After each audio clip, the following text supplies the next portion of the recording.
twisted through 7 suns of gold, and the gypsy was insisting that his story. Hey everybody, welcome to the Soberful podcast. I'm Veronica Valley.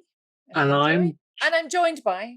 Oh, okay, sorry. I'm joined by Chip Summers. Hi. I'm just trying to jazz up the intro because I feel like we say the same thing every week and people get bored. But I don't know what else you can say, really. Apart from Not much. No, not much.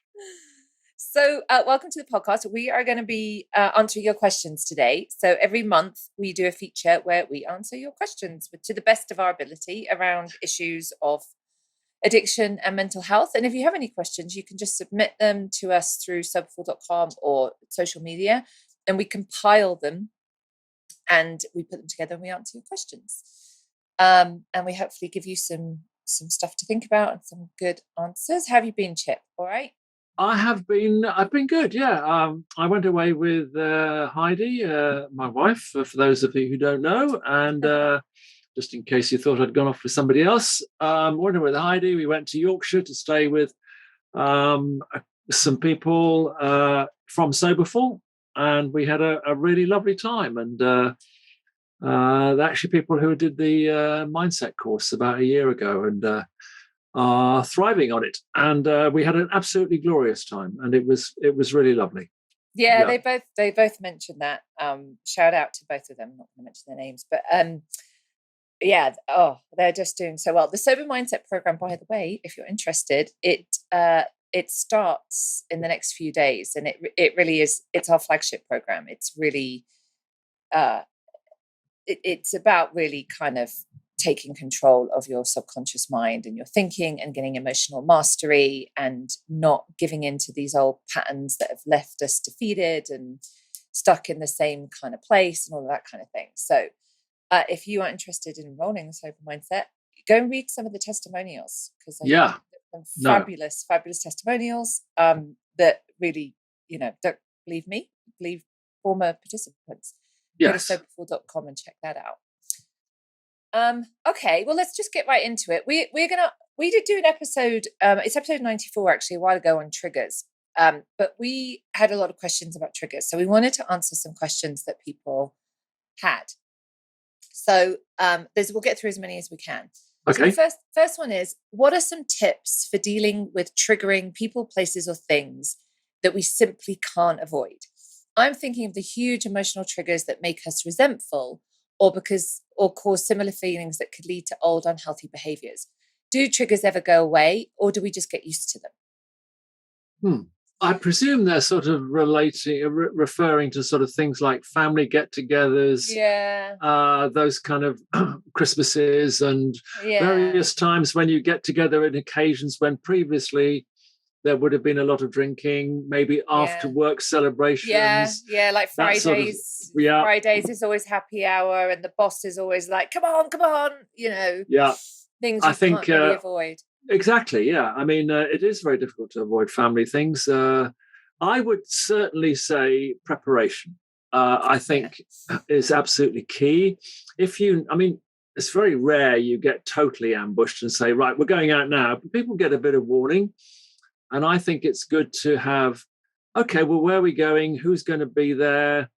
What sort of things can I put in place? And depending on where you are in your sobriety, I think you have to put in, maybe, if you're very new, I would be probably in an ideal world going with somebody. If that's not possible, I would be saying, look, I'm going to check in with you just before I go. Can I check in with you halfway through? I'm going to check in with you at the end. Just something that kind of keeps you connected, because you're probably going to be going into, if it's a trigger situation, as the person suggested, it's going to be a situation whereby you're unlikely to have an ally there. So I think preparation is the key, making sure you've got support during the event, making sure without a shadow of a doubt you can exit that event whenever you want to. Because I think sometimes people get trapped in places without transport, and you need to be able to leave. Take your own transport. Yeah, exactly. Take your wherever you are, so that should it get difficult, you can just go, I'm ill, whatever, and I'm going to leave. But I think the ability to, I think a lot of people get trapped in places because maybe they haven't prepared enough. And I think preparation is the key to that. Because they are incredibly triggering events. Our parents and siblings trigger us enormously. I mean, anybody who's listened to Soberful for some time or learnt about sobriety will learn that, our family are huge triggers. Their reaction to us, their criticism of us, the way they deal with us, all these things really bring up and trigger emotional responses in us that in the past we've drunk on. And it may even be the fact that they drink and they're not supportive of your drinking, but whatever, they are going to probably be predictable. You probably know what they're going to be like. So I think prepare as much as you can, have realistic expectations of how it's going to pan out, and that should help you get through. What's worked really, really well with Sober for Life is because this comes up quite a lot with people in Sober for Life. And we always say, do the check-in, like post in the group, let people know, and then let people know that you're going to post when you get home, because if you don't, people worry about you. Yeah. And that kind of accountability and knowing that people are kind of wondering how so-and-so getting on at that thing has helped a lot of people. So we've done that a lot in Sober for Life, where people have gone, they've told us the plan ahead of time. Like, this is my plan. I've brought my nice, juice with me or whatever it is. I'm leaving at this time. And it's worked out for a lot of people. I think bring your own drink if it's that. And if it's like a work thing, if it's really early days, like it's like everyone does Friday night happy hour. This is back to having boundaries. The world's not going to end if you don't attend. And I also think in the very early days, it's okay to sort of tell a white lie-ish, that I'm on medication. I'm not, I'm good, or I'm a bit under the weather, or, those are sort of still in the realms of truth. I never encourage people to be dishonest, but I think when you're in that like first 30 days, you've got people around you who are really insistent and kind of like, it's okay to say you're on antibiotics or something. Yeah, exactly. And do whatever you need to do to not drink. It's about, that we are adults and we do have choices and resources. And the thing is, sometimes people may be pissed off with our decision if we only go to the thing for 2 hours, if it's a family event, or we say, no, we're not going to happy hour today or whatever. People may be upset with that, but that's okay. Yeah. And also probably in work events, you won't be missed as much as you think you will be. I mean, I don't think there's a roll call at the beginning of those events. And I think if you just showed your face for 5 minutes and then slipped away, nobody is actually probably going to notice. They'll be too busy getting on with their thing and drinking and doing whatever they're doing. But I think if that person has recognized that this upcoming event, whatever it is going to be problematic, talk about it beforehand, sort of maybe work through who are the danger people, who are the people I need to avoid. Should I get, have you always got into an argument with your father or something? Okay, well, then I need to avoid that. Have a little bit of a think about it and prepare yourself beforehand. And I think that'll help a lot. Don't get ambushed when you get there. Yeah. And you'll get ambushed if you don't give it enough thought. So the next question, I wanted to include this because I have heard this a lot and it's interesting. So sometimes I am triggered by the content in my AA meeting or sober support meeting. It's like the urge to drink awakens. What is all that about? I hear this a lot. Yeah, I hear this a lot. Oh, I don't want to go to AA because, they talk about drinking and I just get triggered and I think like that. And I've been going to meetings for 37 years. I have very rarely heard somebody say, do you know what? I really fancy drinking a gin and tonic. Wouldn't that be lovely? It would be absolutely delicious. My gosh, that would be lovely. I don't hear people talk about that. I hear people talk about saying, I used to drink this and that, and it used to be really bad for me, and I used to have really bad results. I don't ever hear people glorifying drinking. And I think I'm a bit wary of people who use that as an excuse not to go to meetings, but because you're going to be, as you have said often, Veronica, the media saturate us with information about alcohol and how pleasurable it is and how much fun you can have. And yes, occasionally people do talk about their drinking, but I don't think I very rarely hear them talk about it in a positive way. I think they're always adding a negative twist to it because that's why they're there. I think that person probably is triggered by alcohol anywhere, whether it's an AA meeting, watching television, on billboards or wherever. And maybe that's the thing that they need to look at rather than focusing it on the AA meetings.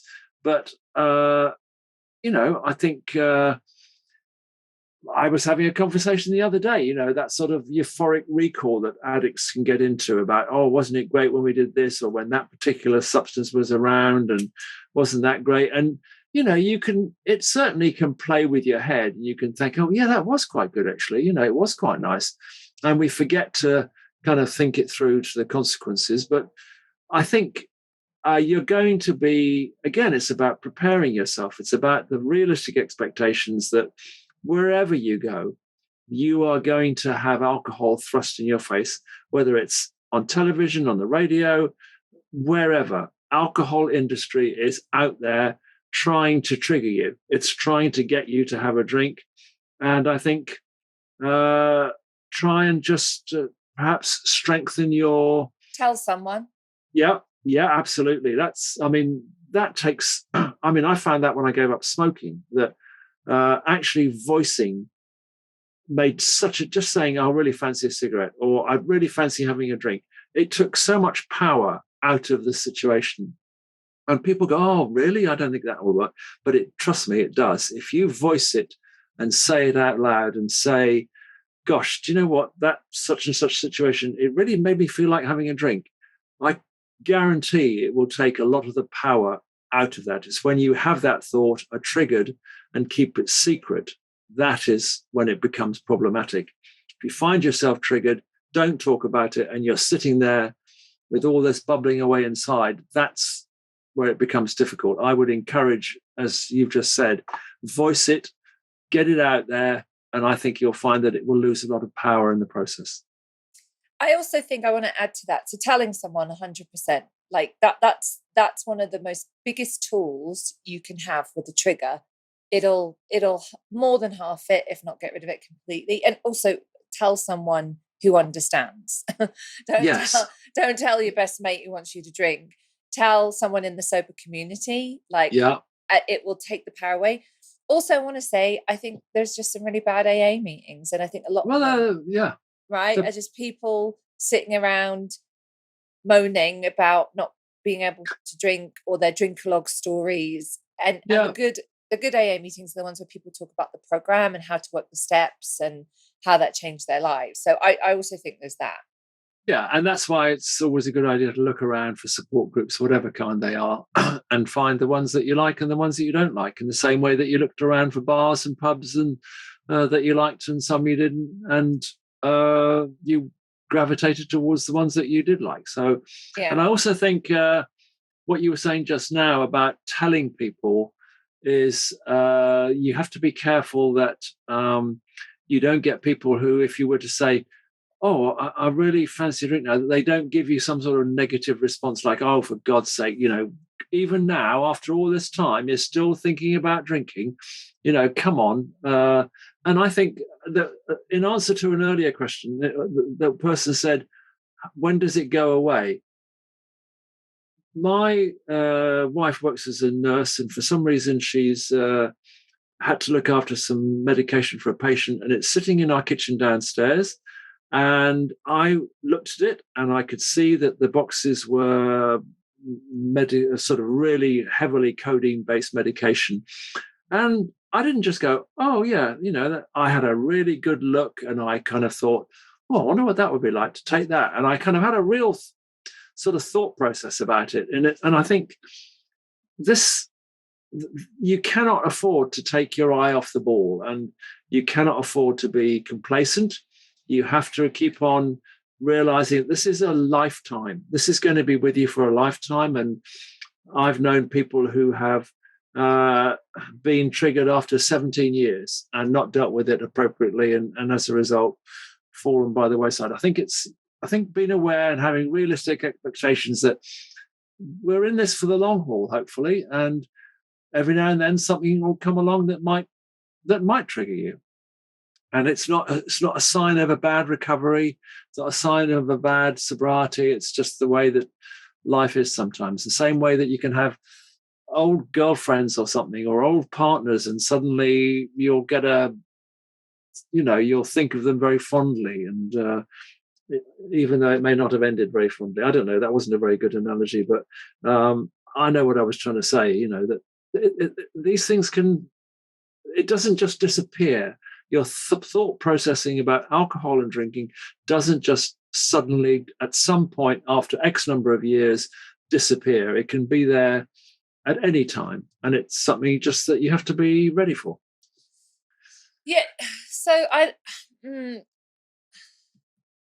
don't. Yeah, but we're not vigilant. Like, I'm not vigilant. But I mean, alcohol's everywhere, and once in an absolute blue moon, I go, that looks nice, but I'm not going to do that because I don't drink, and it's horrible for me. But most of the time, it just doesn't even register. I think like that. We say this till we're blue in the face. Early sobriety is not how it is long term. So exactly, yeah. We don't live our lives like going, oh, there's drugs, or there's alcohol. Yeah, exactly. Right? We just live our lives. But once in a while, it sort of registers. I don't know if I told you this story. So last year, when I was getting ready for my book coming out, by the way, guys, I have a book out. It's called Soberful. You're going to love it. You should buy it. Didn't know that. And leave a review for me, please. Thank you very much. So it was about September time, and like when you have a book, it takes I started it 3 years ago. It's like it takes for the preparation for it coming out takes forever, and it feels like it's never going to come. So September comes around, and it's about 3 or 4 months before it comes out, and so things start happening. Got interviews and this and that and the other, and I start thinking about drinking, in ways I haven't thought about drinking for a long time. And what was coming to my head was, more often I was noticing alcohol. Like, that looks really nice and refreshing. And, that looks kind of sophisticated. Wouldn't it be funny? Wouldn't it be hilarious if I have this book coming out and I drank? Wouldn't that be? This went on for about a month. And you know what was happening? I realized this went on. And then I thought, this is a bit weird that I am noticing alcohol quite a bit at the moment. Like, I don't think I've ever had that happen in the ways that it was like very regular over the space of a few weeks. And then it hit me that what was happening was an upper limit, that I was, with the book coming out, I was stretching into a new area of growth of somebody who has a book out. And whenever we grow into something new, there's always a bit of fear and resistance about what that's going to be like. And our ego wants to keep us in the place that we're at.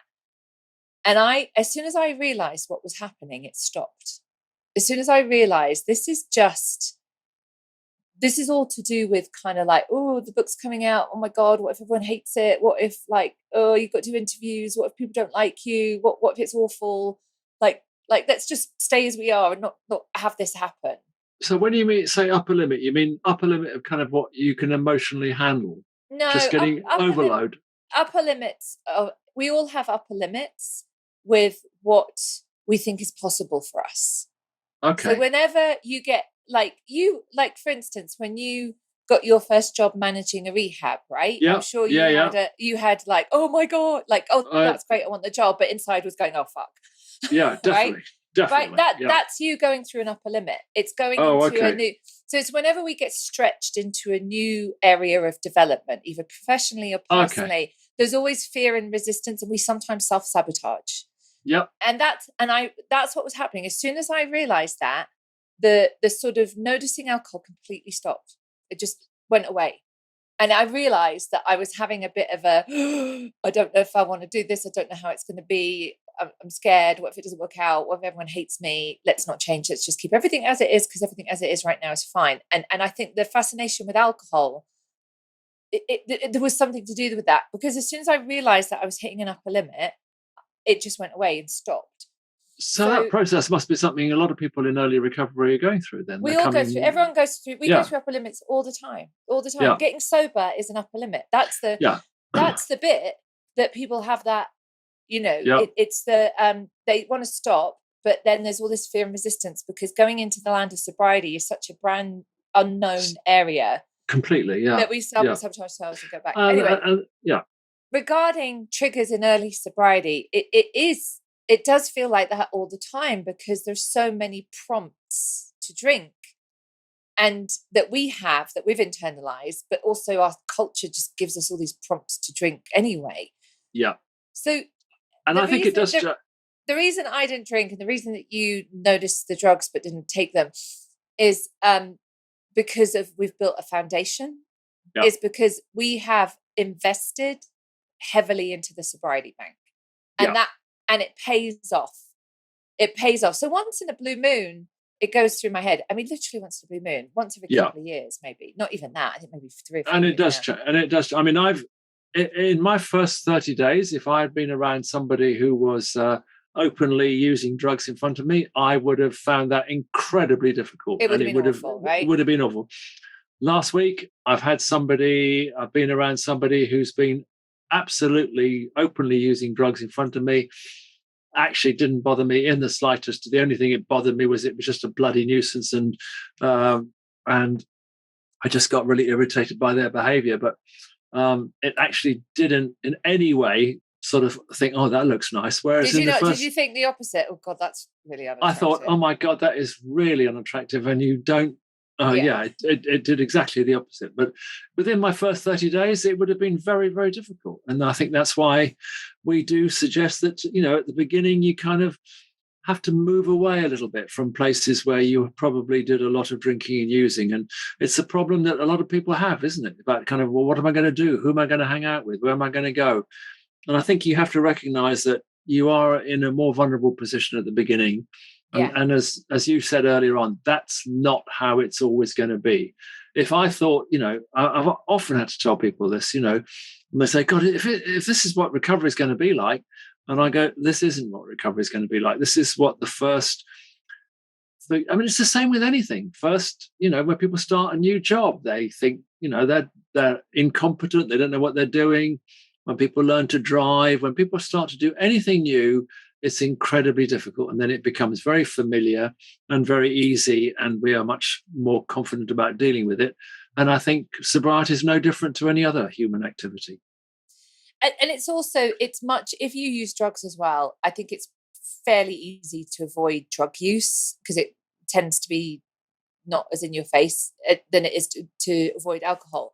So when I was sober, and I was like 28, 29, and I was going out to nightclubs and bars because I wanted to socialize and do all that kind of stuff, and I did it all sober, the alcohol never bothered me, but I would always notice by about 11 p.m. the people who were on coke, right? And I could just you can tell, like, if you've used cocaine, you can tell. And I was just like, and I just found it very unattractive. I mean, speaking to somebody who's loaded up on coke and booze, they are the most unattractive person. Doesn't I did have I found that this week. It's like trying to talk to somebody who is just out of their head. It was not an easy conversation.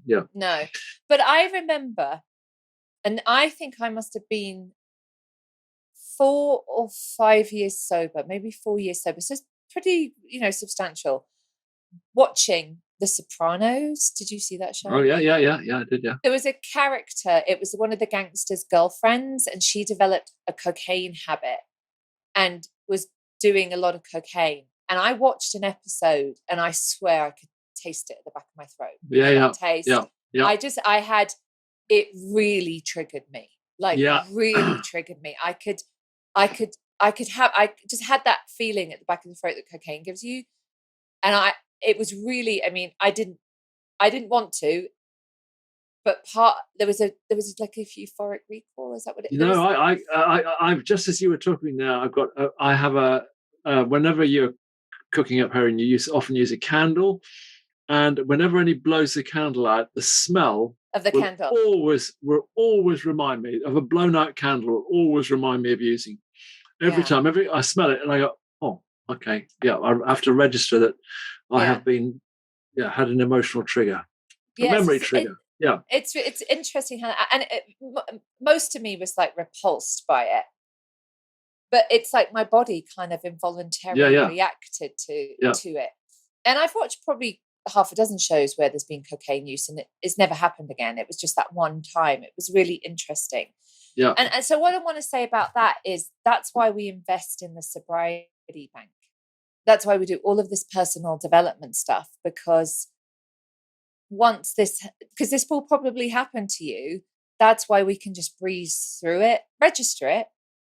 No thanks. On we go with our day, and it doesn't matter.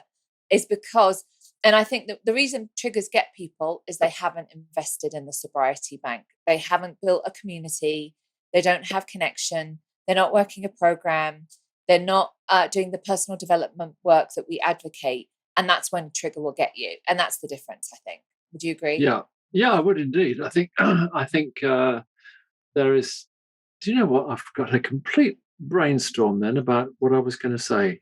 A brain blank. I really had something important, not important, but God, that annoys me when that happens. I was going to say something about what you were saying, and it just investing in the Sobriety Bank. Investing in the Sobriety Bank. That was it. And I think I like to have something on a little daily basis that kind of just puts a little bit of something in the Sobriety Bank. Yeah. It doesn't have to be very much, but dog's on the go again. He's almost part of the podcast now, the dog, isn't he? Cadbury. But I think what I was going to say is that it's this thing about triggers. It's not. I may have already said this. That's such as the state of my brain at my age. That it's not a sign of a poor recovery. The fact that 20 years later you might sort of look at something and think, "Oh, that looks nice." That's not a sign. It's just human nature. Oh, I know what I was going to say. Is that drinking has been a part of most people's lives a good 10 years before they get into sobriety. Maybe sometimes people get it shorter, but usually for about 10 years. That's not suddenly going to be. You're not going to suddenly delete all memories, all triggers, all thinking about drinking. Not suddenly going to get deleted. It's part of your DNA, and it's part of your kind of thing. You are going to be affected by it. And it's not a sign of a poor sobriety, but I do think, as we've just said, voicing it out loud will take so much power out of it. It'd be 20, 30, 40 years. But it's also incredible, actually, how quickly it does go. In a few months and within a year, it's incredible how those neuro pathways change. And after decades of this being reinforced, it does begin to go. You know what? I've got brain fog because I'm perimenopausal. You're old. Okay. It's amazing we get through any of these episodes. I know it is, isn't it? I know. Oh God. Okay, let's see if we've got one more. Triggers. It's the number one reason I drank in the first place. When someone triggered an emotion I didn't like or know how to deal with, I drank to numb the discomfort. Now that I'm aware of this, I find I don't get triggered quite as often. It's a bit weird, but what is that about? Well, I think they've dealt with it by recognizing that certain people, certain events trigger an emotional response they don't like. And in the past, they've dealt with that by drinking. And now that they recognize that, hopefully they will be able to identify it more in the future. I think she's done I presume it's a she, I don't know, it may not be. But that they have done a really good job in that process. They've almost worked it out for themselves just by writing the question down. They've said, certain situations, certain people have triggered me in the past, but now I've got much better at it. I've got much quicker able to identify it. And as a result, it has having less impact on me. That sounds to me like somebody working a really good program. They have thought about it, they've identified it.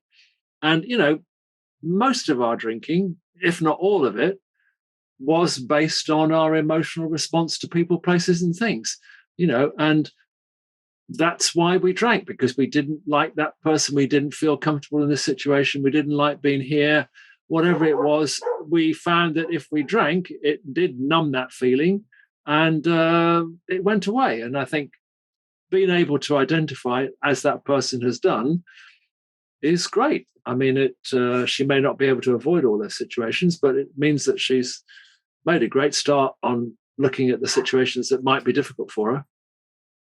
So I think, but I think what she's saying is, and this is kind of a good way to wrap this up, is that I think that's why I drank. Like, I remember breaking up with a boyfriend, and as soon as I put the phone down, thinking I'm going to need 2 bottles of wine tonight. Like, this is not a 1 bottle of wine job. This is a 2 bottle of wine, and going out and buying 2 bottles of wine, because I didn't know how to deal with those feelings.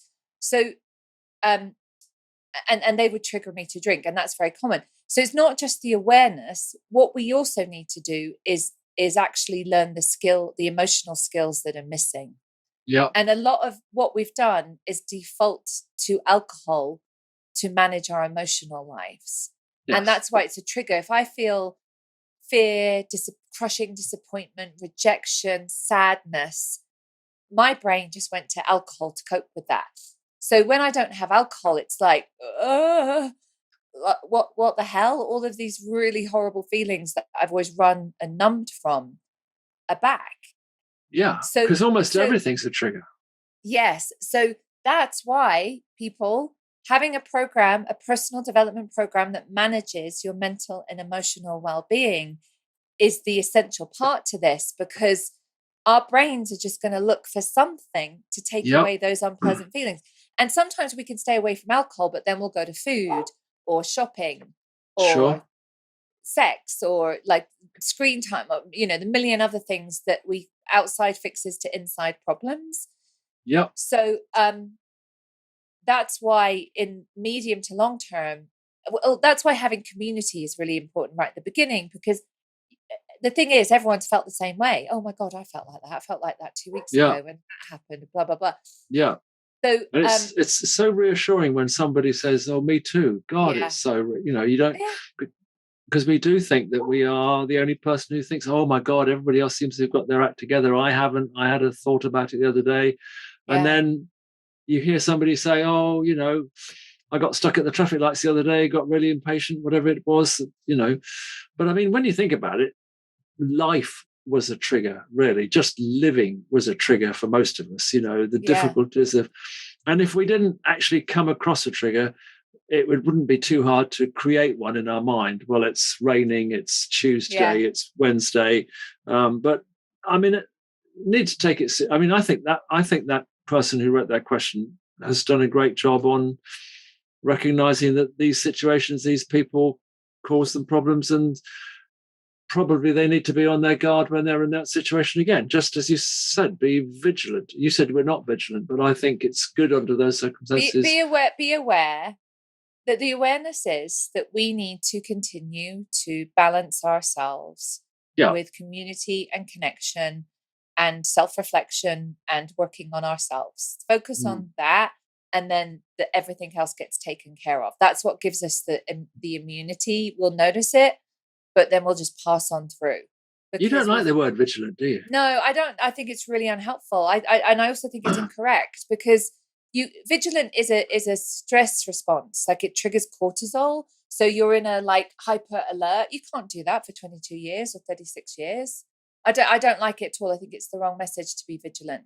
I think you have to be, I don't feel vigilant. I don't feel like I'm ever vigilant. I just live my life. I don't ever feel I suppose if you interpret it as like sort of walking through the jungle waiting for the natives to attack you, that kind of vigilant. Yeah. No, I just mean being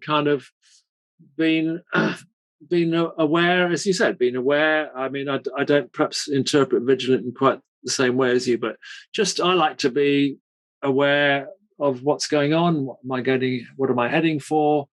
So I think what you're saying I think it's a better way. And I think what you're saying, and we are interpreting the words differently, is we continue to support ourselves. Like I have never forgotten that I am an alcoholic.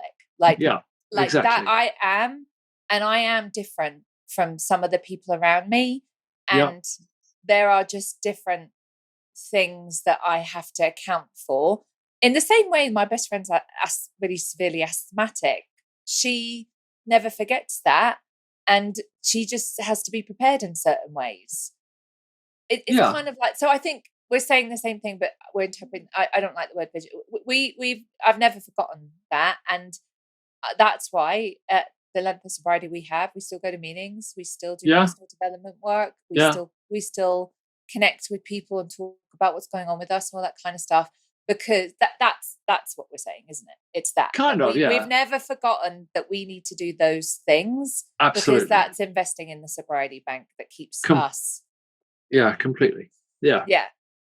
I think the triggers will get you if you're not doing any of those things, no matter how much sobriety. Exactly. Yeah. Exactly. Is what I've seen. So okay. Well, that's a good place to end it. Hopefully that was helpful to you. We answer your questions next month, and we usually put it on social media. So if you have questions, you can reach out to us. Let us know what your thoughts are. You can find me on Instagram at Veronica J. Valley and Soberful, the Facebook group. And we will see you soon. Thanks so much, Chip. Okay. Thanks. Bye-bye.